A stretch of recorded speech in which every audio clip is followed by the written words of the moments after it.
Hello, Aussie Adam. How's it going? Good. How are you, mate?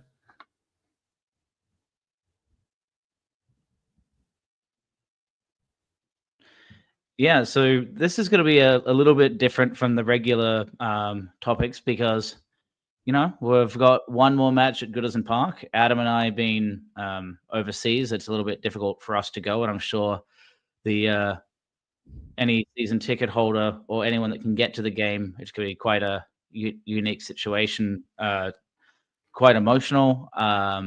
Hopefully, Southampton are in a pretty good position to be a good sport about it, and hopefully the Everton fans are kind as well. But this series that and Adam's the first one we've recorded. I'm going through and talking with various members of the Follow Everton team and maybe some of the relatives as well to basically kind of bring back what was it that drew our love to Everton and for almost everybody. I mean, there's some oddballs in the world, but you really think Goodison Park, the experience on match day is what draws a lot of people in. But I wanted to start, Adam, with how did you get into Everton in the first place? So my dad is essentially 100% responsible for this. He's an Everton supporter.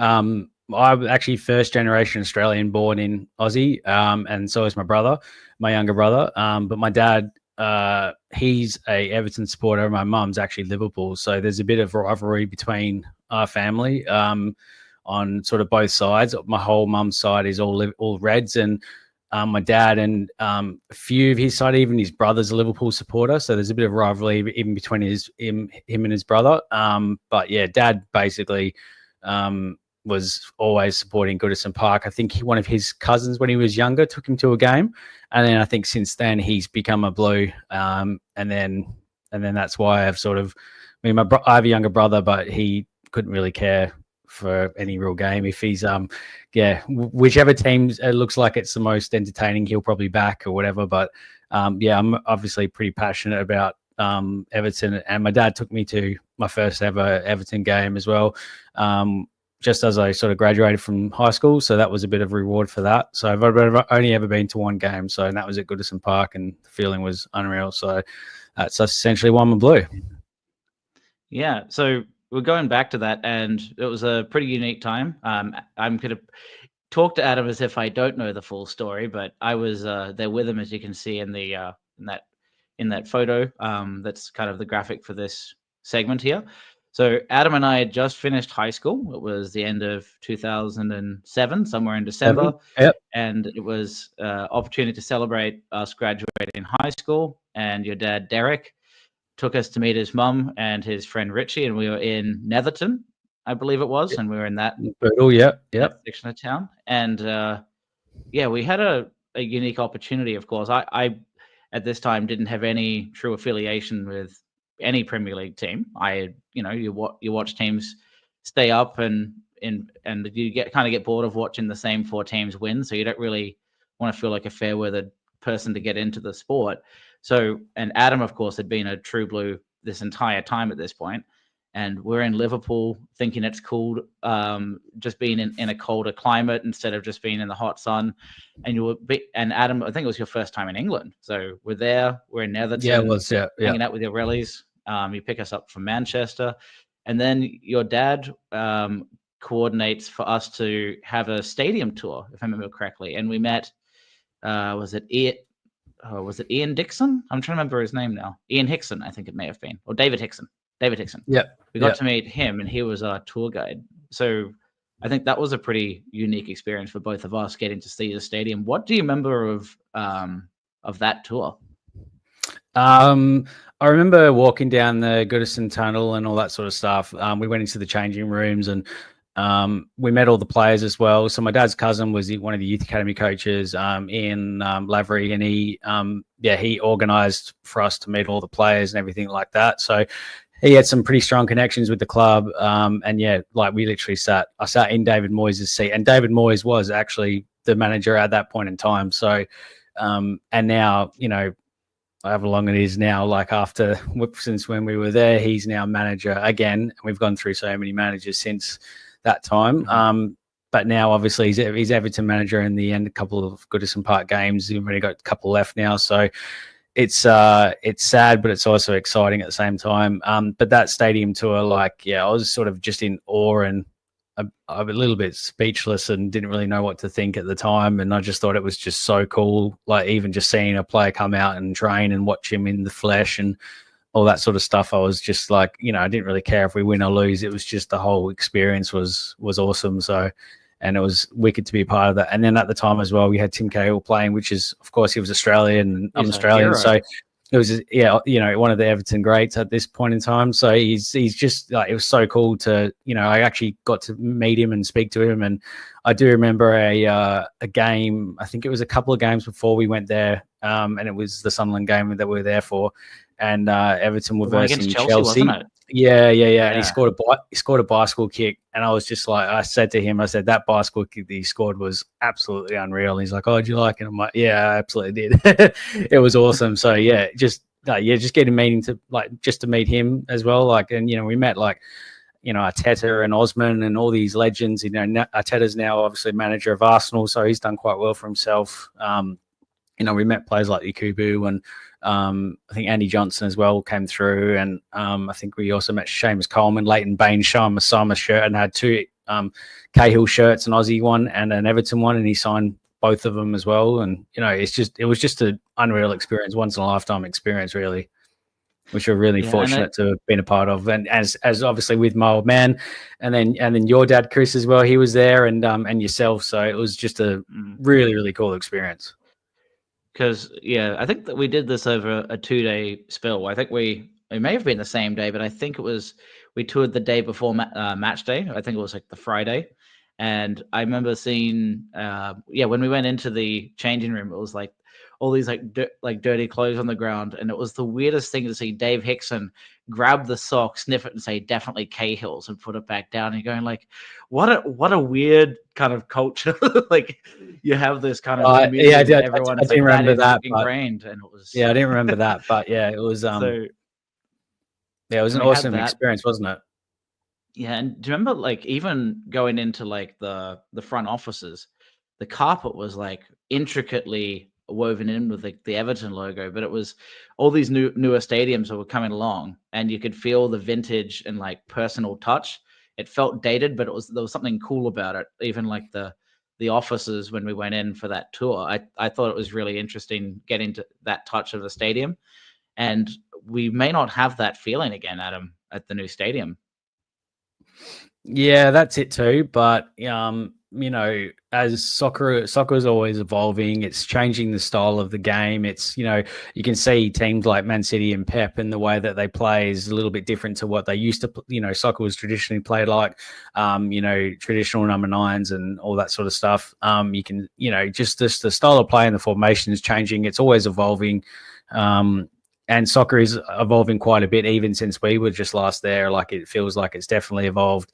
And the style of play is also ever changing as well, and formations, etc. And then it's just interesting to see the change of what Everton's, even just since you and me were last there, and what we've come through even to this point as well, avoiding relegation for a couple of years and all that. So, but moving into Burnley-Moore, I think it's something that is really exciting. Obviously, it's going to be so devastating and so hard for so many Everton fans to leave Goodison Park, and that's been home for a long, long time. So it's definitely a bittersweet. But then we've got this amazing new stadium to be a part of as well, and share so many great memories. And there's going to be new firsts. Obviously, everything's going to be a first for that stadium. First big goal, first big big victory, and comeback and all that sort of stuff. So we've got so many things to be to look forward to as well. So that's kind of really, really exciting. A lot of it will be exciting. So in the stadium it will get those personal touches that I think we obviously need to really make it feel like at home. Yeah, and when we're talking about the match day experience as well, we also think back. You're talking about that 7-1 game, but were there particular things when you're at the stadium when the match is on? And I think we were in the main stand when we were there. quite high up. But Yep. is there anything that, let's say, you have the siren before they start the walk out the tunnel, the playing of Z cars, or even something as quirky as hearing like Goodison exercise and these kind of little things that you'll hear going on throughout the match? Are there certain aspects that you think are true to Goodison that are true to Everton and the new stadium, or where do you think Bramley Moore and Goodison?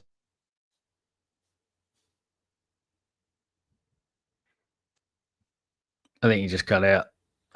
Yeah, I think I got your question Okay. there. I got it. So when I was there, I kind of didn't really hear any of the announcements or anything. I was just sort of in awe of just being there, just in the flesh, seeing all the players in the flesh. And I remember sort of when the whistle blew to start the game, and then before I knew it, I was just thinking in my head, I don't want to ever leave. Like, I hope this 90 minutes just goes forever, and just that I can remember every minute of it. And it was just, I think most of the time, I think we were standing, and I was just so excited that I just did not want this to end, like, ever. And and I just remember, like, before I feel like I blinked, I literally, like, the halftime whistle went. I was like, shit, is that just 45 minutes right there of my time in here? It literally felt like a minute. Like, it went so fast. The time went so quick. I was just wanted to capture every moment that I could remember and ingrain it into my brain. And then the second half, I felt exactly the same. I felt by the end of it, we were 7-1 and we just kept on getting goal. And it was just like, so it was such a cool, like, environment to be in, and everyone was happy. Everyone was going off. And then, but before I knew it, like the full-time whistle went. I was like, oh my God, that felt like 10 minutes. So I was just like, what? That's sort of that's what I felt. That's what I felt. Yeah. I just felt it just went too fast, and I just wanted to capture every moment and for it to go in slow motion essentially, but it didn't happen. Yeah. Well, that's the thing. It was such a lucky opportunity for both of us to see 7 goals at a match, and yes, 1 for them, but we're up like 3-1 at halftime. So that's like 4 goals going in each half. And you're thinking 8 goals in 90 minutes plus of football. And you like, for people, we had never been before in Australia. Look, they have Perth Glory and we have the A League here, but it's not the same. It's clearly not. Yeah, it's We not. got that touch of how a professional, high level, overwhelming experience it is to be at a Premier League stadium, to be at a place you grew up with, like, where you would be given banter and flack from half of your family for being the wrong color of Mersey, and you get to go to a game like that with your dad. It's 7-1, and you're hearing the songs, you're feeling the atmosphere. It's bouncing, and yeah, we're at the top, so we can stand and not blocking anyone out because we're that high up in the rafters, so we could see it. But it was just, that was so raw and so cool. Yeah, it was, and it's specifically for that game as well. After just meeting Tim and him being Aussie and all, and talking to him and whatnot, he scored like 2 goals in that game as well. So for him to score 2 goals, I felt like it really wasn't me, but because I was Aussie, he saw an Australian. He's like, oh yeah, I better put on a show for these guys, and scored 2 goals for us. So that's probably nothing to do with it, but I would say in my case it was. But yeah. So it looked like I cut out again. Was that Andy Johnston you were referencing? No, Tim Cahill. Cahill. Being Australian and all, he scored 2 goals in front of us, and just to put on a show. And I was just like, you know what, that's just special in itself. Well, I mean, we could have lost that game. We could have got smoked, but we didn't. And it was a 7-1 thrashing. So we were, it was pretty fortunate to be a part of that, and I really enjoyed it. So you and your dad share something really funny as well, unique as well, where you both love bringing attention to like a celebrity Everton person. So in your case, when everyone was crossing over, we're getting to meet these players as they're coming across the park from where they'd probably park it on the park end. And Derek is shaking an Australian flag to get Cahill's attention. And I think he kind of almost face palmed in like, oh, all right, I'm coming. Oh yeah, he does that. He does that. Yeah, well, that Australian flag I got signed by Tim Cahill, so thanks, Dad. Yeah, yeah. But I just remember you're like, oh, that Cahill, and it was like, yeah. I've got to come over. He's got an Aussie flag, surely. Yeah, flown along. because It's flown a long way. It's a big haul for us to get over there. Outfit because Yeah, I got that because that's signed as what's so well. So unique. it's very unique. Yeah, and for Australian us and to Americans have that opportunity to bring in some of these big players. Cahill as an Aussie, Tim Howard for Howard the was there Americans, as well. Lennon. Yeah. Yep. Yeah. No, And it was big. Yeah. So let's see. We could go on for a long time, but I feel like at some point we're going to start looping over ourselves again. You got to meet some of the players that day. Who was your favorite player you got to meet? I know James McFadden asked me to say who his favorite player was, and I had to tell it was him. But outside of that, was it seeing Cahill, or was there someone else that really struck a chord with you that day? I think looking back now, like, because I didn't know what, like, I've been watching Everton for a bit, and I wasn't like as much in love with soccer as back then and knowledgeable as probably what I am now. So, and knowing like and following it for so many years, more like religiously, more frequently. But yeah, definitely seeing an Australian in the Premier League and meeting him and whatnot, and then just like seeing him do a bicycle kick against Chelsea. I think we actually won that game 2-1. So. Just seeing him and getting a few shirts signed so I can take him back with me for, I can literally see them now as of like a reminder, that I was there present on that day and, I got to meet him in the flesh and stuff like that. But also like I got to meet Tim Howard and Leighton Baines, and Leighton Baines now is still presently at the club and is in a coaching staff, and he's on David Moyes' managerial staff as well. So we didn't meet Moyes, but yeah, we met Leighton Baines. He took us for a game as well, managing, and now he's sitting behind with David Moyes on seats, and I think that's just so cool in itself.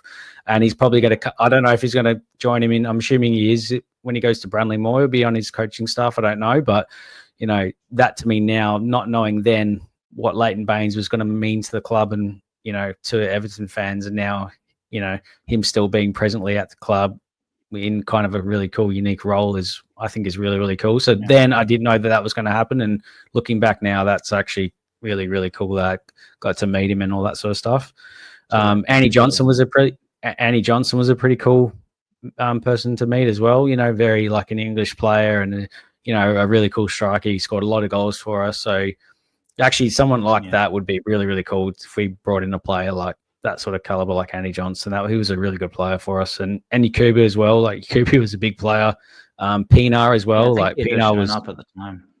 Yeah, Pinar, and then meeting Arteta as well. Like he's gone on to have a pretty big career and went to Arsenal, so for big money. So yeah, it's looking that then I didn't know that was going to happen, and looking back now, presently, like I think that was really, really cool to have that experience and meet those types of players, not knowing what they were going to be in the future, Yeah, and that was really cool actually when you think about it. Leighton Baines was clean shaven, had basically like a crew cut, and not his flowing Beatles look that he's kind of taken and persona is taken on now, because he had just came over from Wigan.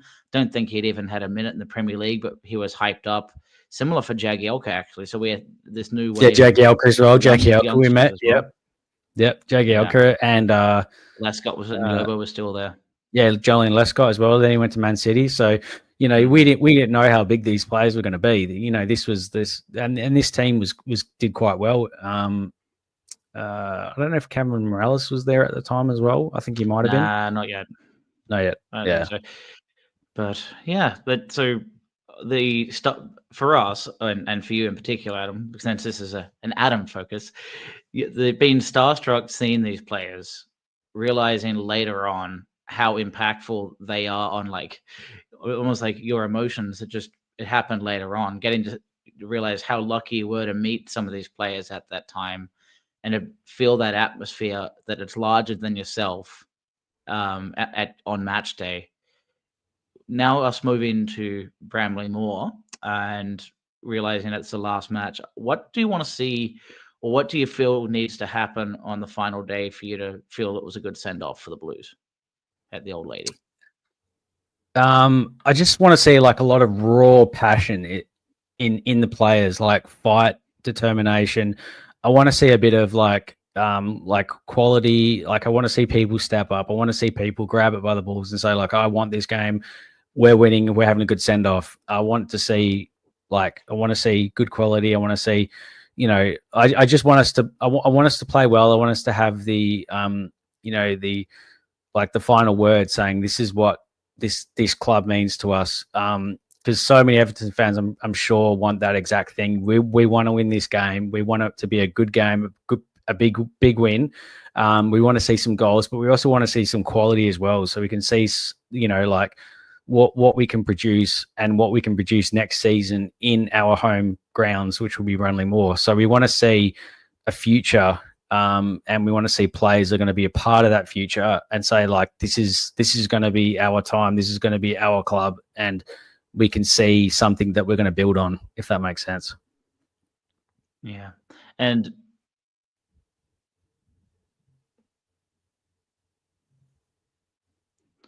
yeah, my internet keeps cutting out, so hopefully you can hear me now. But yeah, what I was also going to bring up, so knowing it's going to be, a 12 o'clock, or basically the early match, there's going to be a little bit of frustration that it's that early, but it makes it a unique time slot for Everton fans. And what I've been hearing is that they're going to try and extend how long you can stay after the match a little bit, so that because it's a bit like you're seeing relatives for the first time in years, and you want those extra 5 minutes. They're trying to stretch out how long you can stay at the stadium for fans to say goodbye. So I think that's going to be really interesting. I'm not sure if we're going to see any kind of performances after. If we lose to Southampton, I don't think anyone, the feeling of celebration will feel the same. But we also know there's this whole process of taking the chairs. Do you want, and would you expect to see the bus and the kind of the royal blue flare welcome like we've seen previously? I would hope to see that. Yeah, I mean, this is the biggest game in some aspects. Like, leaving this grounds after so many years, I think it's just as big as one of our biggest games. Like, it's part of the Everton club history. Like, it's going to be the last game ever played on the ground. So yeah, I definitely think it's a big game, and I think everyone should treat it as such. So because there's going to be a pretty sad but very also exciting atmosphere. It's going to be exciting, but it's also going to be incredibly sad at the same time. So I think players need to try and grab that atmosphere as well to boost up and have that to play for is what I would like to see.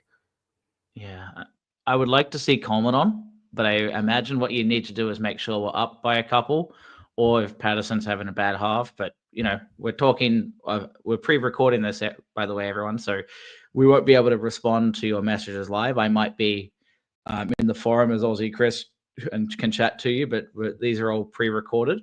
And this is about 2 weeks before that match, so no idea who's actually going to play or injuries and what have you. But the likes of a Seamus Coleman would be great to have him even just touching the grass for an honorary minute at the end. I think would just be really nice to give him a standing ovation. Yep. And to thank him for his time at the club, because this is maybe it. Yep. Yeah, for sure. Yeah. No, I agree. Yeah. I can't really remember when we were last there, if Seamus Coleman was, if we walked across and met him as well. I think he may have. I think he was a year later. Yeah. Yeah. Oh man, it's going to be weird. And I'm really excited for the new stadium. Adam, we got ourselves some stones, so we'll get to see them at some point now that the bricks have been laid. But that's the future of next season and beyond. And yeah, it's because there's a good chance I might be going over. I am going over to Europe this year. And I possibly might be able to get to the Everton and Crystal Palace game at the New Burnley Moor Stadium. So I might actually be able to see it very soon. So that is also very exciting. To answer all questions and get autograph, and then it'll be like quite embarrassing. Like, no, Adam's like, who wants my autograph? And it's like, who's this fella? This Aussie fella. Yeah. No. They'll all know me as Aussie Adam. It's all good. Okay. Yeah. But anything else that you wanted from closing remarks about Goodison for you before we wrap up here? I think it's just like it's part of like a part of, I guess, who you are as a person. You just say that you're part of a club, and you're so passionate about soccer. Like when my dad's brother, he's a Red, but every photo my dad ever sent him when I was younger, I was in an Everton shirt. Like, and my brother's dad said, "Do you actually ever wear? Does he have any other shirts that he could possibly wear apart from Everton?" So I was always sort of wearing, Everton shirts as a kid. My grandma was always buying me, Everton shirts as well. So I think it's just, it's a big part of like, part of your life, I guess. And, being in that stadium and watching a game like that, meeting the players, that was an unreal experience, once in a lifetime experience that, some people, won't get the opportunity to have, which I was very fortunate to get. But, that's that. And another time I may have been brought up in the UK as well. So my parents emigrated to Australia and I was born in Oz. So, but yeah, I could have been born over there, and I would say I was probably still be a Blue at that point in time. So yeah, it's obviously very sad, but with the freaking group coming in and all the new staff that they're putting on and the committee and all that sort of stuff, and the players that we are going to look at bringing in, it could be very exciting, but a sad time, but still bright future. And I think anyway, I'm hoping. Well, you know what? We're not going anywhere. The stadium at the moment is going to be upright. It just might be there for the ladies next season. Yeah, and I think we're all looking forward to it for that final match. And Adam, thanks for sharing some of your stories with us today. Been a pleasure. All right. Catch you, everyone. See you guys.